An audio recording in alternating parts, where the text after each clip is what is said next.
احبار اس کا پہلا باب اور اس کی پہلی آیت سے 17ویں آیت تک۔ اور خداوند نے خیمہ اجتماع میں سے موسیٰ کو بلا کر اس سے کہا، بنی اسرائیل سے کہہ کہ جب تم میں سے کوئی خداوند کے لیے چڑھاوا چڑھائے تو تم چوپایوں یعنی گائے بیل اور بھیڑ بکری کا چڑھاوا چڑھانا۔ اگر اس کا چڑھاوا گائے بیل کی سوگندی قربانی ہو تو وہ بے عیب نر کو لا کر اسے خیمہ اجتماع کے دروازہ پر چڑھائے، تاکہ وہ خود خداوند کے حضور مقبول ٹھہرے، اور وہ سوگندی قربانی کے جانور کے سر پر اپنا ہاتھ رکھے، تب وہ اس کی طرف سے مقبول ہوگا، تاکہ اس کے لیے کفارہ ہو، اور وہ اس بچڑے کو خداوند کے حضور ذبح کرے۔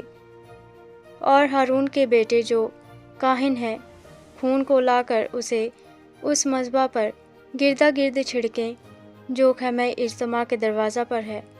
تب وہ اس سوگندی قربانی کے جانور کی کھال کھینچیں اور اس کے عضو کو کاٹ کر جدا جدا کرے۔ پھر ہارون کاہن کے بیٹے مذبح پر آگ رکھیں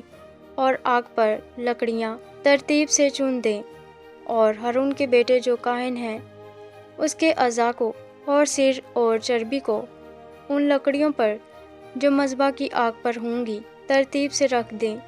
لیکن وہ اس کی آنتڑیوں اور پایوں کو پانی سے دھو لیں۔ تب کاہن سب کو مذبح پر جلائے کہ وہ سوگندی قربانی یعنی خداوند کے لیے راحت انگیز خوشبو کی آتشین قربانی ہو۔ اور اگر اس کا چڑھاوا ریوڑ میں سے بھیڑ یا بکری کی سوگندی قربانی ہو تو وہ بے عیب نر کو لائیں، اور وہ اسے مذبح کی شمالی سمت میں خداوند کے آگے ذبح کرے، اور ہارون کے بیٹے جو کاہن ہیں اس کے خون کو مذبح پر گردا گرد چھڑکیں۔ پھر وہ اس کے عضو کو اور سر اور چربی کو کاٹ کر جدا جدا کرے، اور کاہن ان کو ترتیب سے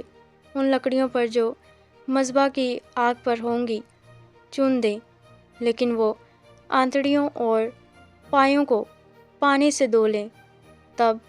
کاہن سب کو لے کر مذبح پر جلا دے، وہ سوگندی قربانی یعنی خداوند کے لیے راحت انگیز خوشبو کی آتشین قربانی ہے۔ اور اگر اس کا چڑھاوا خداوند کے لیے پرندوں کی سوگندی قربانی ہو تو وہ قمریوں یا کبوتر کے بچوں کا چڑھاوا چڑھائے، اور کاہن اس کو مذبح پر لا کر اس کا سر مروڑ ڈالے اور اسے مذبح پر جلا دے، اور اس کا خون مذبح کے پہلو پر گر جانے دے، اور اس کے پوٹے کو علائش سمیت لے جا کر مذبح کی مشرقی سمت میں راکھ کی جگہ میں ڈال دے، اور وہ اس کے دونوں بازوؤں کو پکڑ کر اسے چیرے پر الگ الگ نہ کرے۔ تب کاہن اسے مذبح پر ان لکڑیوں کے اوپر رکھ کر جو آگ پر ہوں گی جلا دے، وہ سوگندی قربانی یعنی خداوند کے لیے راحت انگیز خوشبو کی آتشین قربانی ہے۔ آمین۔